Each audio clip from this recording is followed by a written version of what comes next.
ದೇವರಾಜ್ ಅವರೇ ಸರ್, ಈಗ ಅಲ್ಲ ಒಂದಿನ ನಾನು ಯಾಕೆ ನನಗೆ ಸ್ವಲ್ಪ ಗೊಂದಲ ಆಯಿತು ಅಂತ ಯಾಕೆ ಅನಿಸ್ತು ಅನ್ನೋದಕ್ಕೆ ಹೇಳ್ತೀನಿ.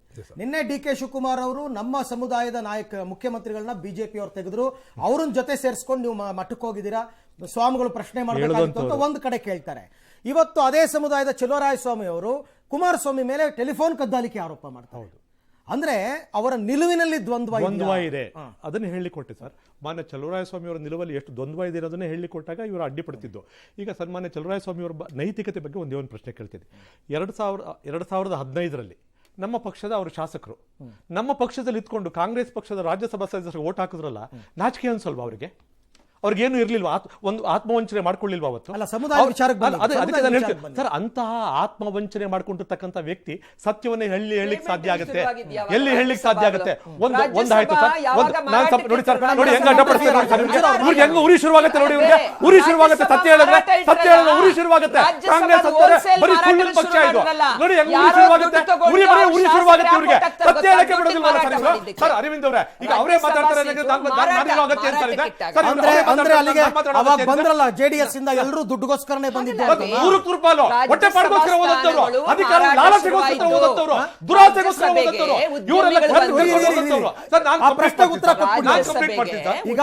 ರಾಜ್ಯಸಭೆಗೆ ಹೊರಗಿನವರು ಉದ್ಯಮಿಗಳು ಈಗ ರಾಜ್ಯಸಭೆ ಅಥವಾ MLC-ಗಳನ್ನ ಆ ರಾಜ್ಯದ ಒಂದು ನುರಿತಂತವರು ವಿವಿಧ ಕ್ಷೇತ್ರಗಳ ಉದ್ದೇಶ ಹಿರಿಯರದು ಬೇರೆ. ಇವತ್ತೇನಾಗಿದೆ, ವ್ಯಾಪಾರ ಆಗೋಗಿದೆ. ಉದ್ಯಮಿಗಳು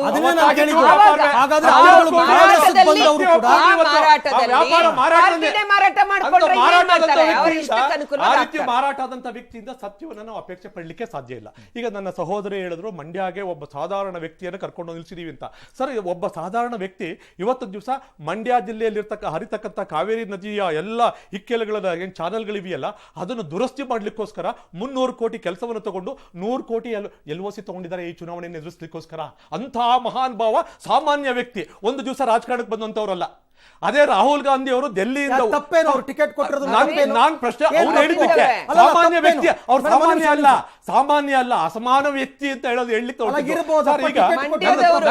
ನನ್ನ ಸಹೋದರ ನಾನು ಪ್ರಶ್ನೆ ನಾನು ಅದನ್ನ ಹೇಳ್ತಿಲ್ಲ, ಸಾಮಾನ್ಯ ಅಂದ್ರೆ ಸರ್. ಈಗ ಎಷ್ಟು ಜನ ಕಾಂಟ್ರಾಕ್ಟ್ಗಳಿಗೆ ನೀವು ಕೇವಲ ಒಂದು ಬಹುಶಃ ನನ್ಗೆ 20 ದಿವಸದಲ್ಲಿ 100 ಕೋಟಿ LOC ಕೊಟ್ಟಿದ್ರಿ, ನೀವು ತೋರಿಸಿ ನೋಡೋಣ, ಆ ವ್ಯಕ್ತಿಗೆ ಯಾಕೆ ಕೊಡ್ಬೇಕಾಗಿತ್ತು? ಒಂದು ಪ್ರಶ್ನೆ ಸರ್ ಇದು. ಇನ್ನೊಂದು ಪ್ರಶ್ನೆ ಏನು ಗೊತ್ತಾ, ಈಗ ಸನ್ಮಾನ್ಯ ಕುಮಾರಸ್ವಾಮಿ ಅವರು ಮಂಡ್ಯಗೆ ಹೋಗಿ ನಿಂತ್ಕೊಂಡಿದ್ರೆ ನೀವು ಟೀಕೆ ಮಾಡ್ತಾರಲ್ಲ, ರಾಹುಲ್ ಗಾಂಧಿ ಅವರು ಯಾಕೆ ಉತ್ತರ ಪ್ರದೇಶ ಬಿಟ್ಬಿಟ್ಟು ಇಲ್ಲಿ ವಯನಾಡು ಬರಬೇಕಾಯ್ತು? ಅಲ್ಲಿರ್ತಕ್ಕಂಥ ಕಾರ್ಯಕರ್ತರು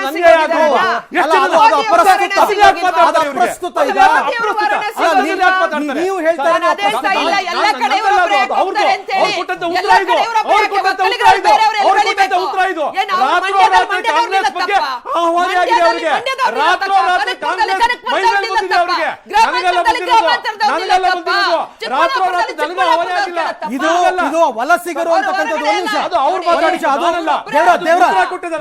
ವಲಸಿಗರು ಮೇಡಮ್, ನಿಮಗೂ ಹೇಳ್ತೀನಿ ಕೇಳಿ, ವಲಸಿಗರು ಸ್ಥಳೀಯರು ಅಂತಕ್ಕಂಥದ್ದು ಅಪ್ರಸ್ತುತ, ಅದು ಅಪ್ರಸ್ತುತ. ನೋಡಿ ವಿಚಾರಕ್ಕೆ ಬರ್ತೀನಿ. ಅಲ್ಲ ಒಂದು ನಿಮಿಷ, ವಿಷಯಾಂತರ ಮಾಡಬೇಡಿ. ಪ್ರಶ್ನೆ ಇದೆ ಮೇಡಮ್, ಒಂದು ಪ್ರಶ್ನೆ ಕೇಳಿ. ಒಂದ್ ನಿಮಿಷ ಕೇಳಿ ಸರ್, ಒಂದ್ ನಿಮಿಷ ಮೋಹನ್. ನೋಡಿ, ಈ ವಿಚಾರ ನಾನು ವಿಷಯಾಂತರ ಮಾಡಕ್ ಖಂಡಿತ ಬಿಡಲ್ಲ. ಯಾರು ಟ್ರೈ ಮಾಡಬೇಡಿ.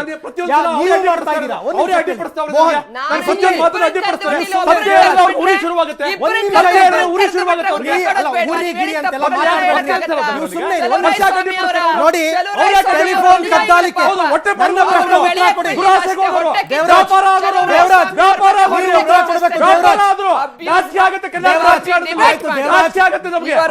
ಒಂದ್ ನಿಮಿಷ ಉತ್ತರ ಕೊಡ್ಬೇಕು.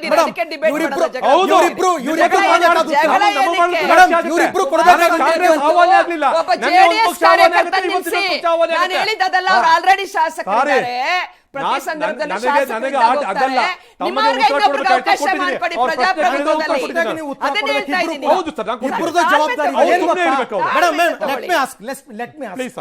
ನೋಡಿ, ಈ ಟೆಲಿಫೋನ್ ಕದ್ದಾಲಿಕೆ ವಿಚಾರ, ಟೆಲಿಫೋನ್ ಕದ್ದಾಲಿಕೆ ವಿಚಾರದಲ್ಲಿ ಮೊಟ್ಟ ಮೊದಲ ಬಾರಿ ಕಂಪ್ಲೇಂಟ್ ಕೊಟ್ಟವ್ರು ಯಾರು ಗೊತ್ತಾ ನಿಮಗೆ? ಫಸ್ಟ್ ಟೈಮ್ ಪೊಲೀಸ್ ಕಂಪ್ಲೇಂಟ್ ಕೊಟ್ಟಿದ್ದು ಅವತ್ತಿನ ಬೆಂಗಳೂರಿನ ಕಮಿಷನರ್ ಆಗಿದ್ದಂತಹ ಭಾಸ್ಕರ್ ರಾವ್ ಅವರು. ಯಾರ ವಿರುದ್ಧ? ಅವ್ರ ಡಿಪಾರ್ಟ್ಮೆಂಟ್ ಅಲ್ಲೇ ಇನ್ನೊಬ್ಬರ ವಿರುದ್ಧ ಕೊಡ್ತಾರೆ. ನಂಬರ್ 1, ರಾಜಕೀಯವಾಗಿ ಮೊದಲ ಬಾರಿಗೆ ಹೌದು ನಂದು ಮತ್ತು ಶ್ರೀಗಳದ್ದು ಟೆಲಿಫೋನ್ ಕದ್ದಾಲಿಕೆ ಆಗಿದೆ ಅಂತ ಸ್ಟೇಟ್ಮೆಂಟ್ ಕೊಟ್ಟವ್ರು ಯಾರು ಗೊತ್ತಾ? ಸುಮಲತಾ ಅಂಬರೀಶ್ ಅವರು. ಇದನ್ನ ಎಂಡೋರ್ಸ್ ಮಾಡಿ ಮಾತನಾಡಿದ್ ಯಾರು ಗೊತ್ತಾ? ಆರ್ ಅಶೋಕ್ ಅವರು. ಕುಮಾರಸ್ವಾಮಿ ಅವರು ಶ್ರೀಗಳ ಕ್ಷಮೆ ಕೇಳಲಿಲ್ಲ ಅಂದ್ರೆ ನಾನು ಕ್ಷಮೆ ಕೇಳ್ತೀನಿ ಅಂತ ಟ್ವೀಟ್ ಮಾಡ್ತಾರೆ. 4ನೇ ವ್ಯಕ್ತಿ ವಿಜೇಂದ್ರ, ಇವತ್ತಿನ ರಾಜ್ಯಾಧ್ಯಕ್ಷರು ವಿಜೇಂದ್ರ ಅವರು. ಇಂಥ ಹೀನ ಸ್ಥಿತಿಗೆ ಕುಮಾರಸ್ವಾಮಿ ಇಳಿತಾರೆ ಅಂತ ನಾನು ಅಂದ್ಕೊಂಡಿರಲಿಲ್ಲ ಅಂತ. ಈ 4 ಜನ ಇವತ್ತಿನ ದಿನ ಬಿಜೆಪಿನಲ್ಲಿದ್ದಾರೆ. ಖಂಡಿತ ಈಗಲೂ ಕೂಡ ನಿಮಗೆ ಮೋಹನ್, ಈಗಲೂ ಕೂಡ ಈ ಸ್ಟೇಟ್ಮೆಂಟ್ಗಳನ್ನ ಅವರು ಒಪ್ತಾರಾ? ಇದಕ್ಕೆ ಉತ್ತರ ಕೊಡಿ. ನೋಡಿ ಅರವಿಂದ್, ತನಿಖೆ ಆಗ್ತಿದೆ. ನೀವ್ ಈ ಪ್ರಶ್ನೆ ನನಗ್ ಕೇಳೋದ್ರ ಬದಲು ಅವತ್ತು ಕುಮಾರಸ್ವಾಮಿ ಅವರು ಮುಖ್ಯಮಂತ್ರಿ ಆಗಿದ್ದಾಗ ಮೋಸ್ಟ್ ಪವರ್ಫುಲ್ ಮಿನಿಸ್ಟರ್ ಅನ್ಸ್ಕೊಂಡಂತ DK ಶಿವಕುಮಾರ್ ನ ಕೇಳಬೇಕು. ತಪ್ಪು ಅದು. No, he was part of the cabinet. No. No, he was part of the ನೀವು cabinet. ಪಕ್ಷದ ನಾವು ನಿಲುವೇನು? opposition ಅಲ್ಲಿ ಇದ್ದಿದ್ದು. ನಿಮ್ಮ ಪಕ್ಷದ ಅರವಿಂದ್, ಈಗಿನ ನಾವು ನಿಲುವೇನು? opposition ಅಲ್ಲಿ ಇದ್ದಿದ್ದು. ಈಗಿನ ಅರವಿಂದ್, ನಿಲುವೇನು? ನಾವು opposition ಅಲ್ಲಿ ಇದ್ದಿದ್ದು. ಆದ್ರೆ ಆಪೋಸಿಷನ್ ಇದ್ದಾಗ ಒಂದು ಕೇಳಿಸ್ಕೊಳ್ಳಿ, ಅಲ್ಲ, ಈಗ ನಿಲುವು ಒಂದು ಬಗ್ಗೆ ಹೇಳಿಕೆ, ಕುಮಾರಸ್ವಾಮಿ ಹೇಳಿದ್ರಲ್ಲ ಅಲ್ಲಿ. ಅಲ್ಲ, ಒಂದು ಹೇಳಿಕೆ. ಕುಮಾರಸ್ವಾಮಿನೇ ಹೇಳಿದ್ರಲ್ಲ ಈಗ ಒಂದು ಅಲ್ಲಿ ಹೇಳಿಕೆನಾ? ಅಲ್ಲ, ಕುಮಾರಸ್ವಾಮಿನೇ ಹೇಳಿದ್ರಲ್ಲ ಅಲ್ಲಿ Shadow ಇದೇನಾಗಾದ್ರೆ? chief minister. ಅವ್ರಿಗೆ ಕ್ಲಾರಿಫೈ ಮಾಡಿದ್ರಲ್ಲ ಹಾಗಾದ್ರೆ. ಈಗ ಸುಮಲತಾ ಅಂಬರೀಶ್ ಅವ್ರ ಬಗ್ಗೆ ಮಾತಾಡಿದ್ರು, ಒಕ್ಕಲಿಗರ ಮೇಲೆ ಬಹಳ ಪ್ರೇಮ ಅಂತ ಹೇಳ್ಬಿಟ್ಟು ಕಳೆದ ಬಾರಿ ಚುನಾವಣೆ ನಿಂತಿದ್ದಾಗ ಅವ್ರು ಒಕ್ಕಲಿಗರೇ ಅಲ್ಲ, ಅವರು ನಾಯ್ಡುಗಳು ಅಂತೆಲ್ಲ ಮಾತಾಡಿದ್ ಯಾರಾಗಾದ್ರೆ? ಮಾತಾಡಿಲ್ವಾ ಈಗ ಕಾಂಗ್ರೆಸ್ನವರು?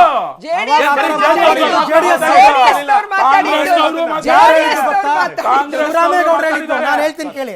ಶಿವರಾಮೇಗೌಡರು ಹೇಳಿದ್ದು ಅವರು ಮಾತಾಡಿದ್ದಾರೆ, ಅವತ್ ನೆನಪಾಗ್ಲಿಲ್ವಾ ಅವ್ರು ಒಕ್ಕಲಿಗರು ಅಥವಾ ಅವ್ರು ನಾಯ್ಡುಗಳು ಅಂತ ಹೇಳ್ಬಿಟ್ಟು ಇವಾಗ ಪ್ರೀತಿ ಎದ್ದು ಬಂದ್ಬಿಟ್ಟು ಅವಾಗ ಮಾತನಾಡಿದ್ದು ಕಾಂಗ್ರೆಸ್ ಶಿವರಾಮೇಗೌಡರು. ಕಾಂಗ್ರೆಸ್ ಅವಾಗ JDS ಅಲ್ಲಿ ಇದ್ರು. ಅಂಬರೀಶ್ ಅವರು ಮಂಡ್ಯದಲ್ಲಿ ಅವ್ರ ಶ್ರೀಮತಿ ನಿಂತ್ಕೊಳ್ಳೋದು ತಪ್ಪು. ಪ್ರೀತಿ ಮಾತಾಡ್ತಾರಲ್ಲ ಈಗ. ಕುಮಾರಸ್ವಾಮಿ ಅವ್ರ ಪುತ್ರ ಆಯ್ತು, ಸರಿನಾ?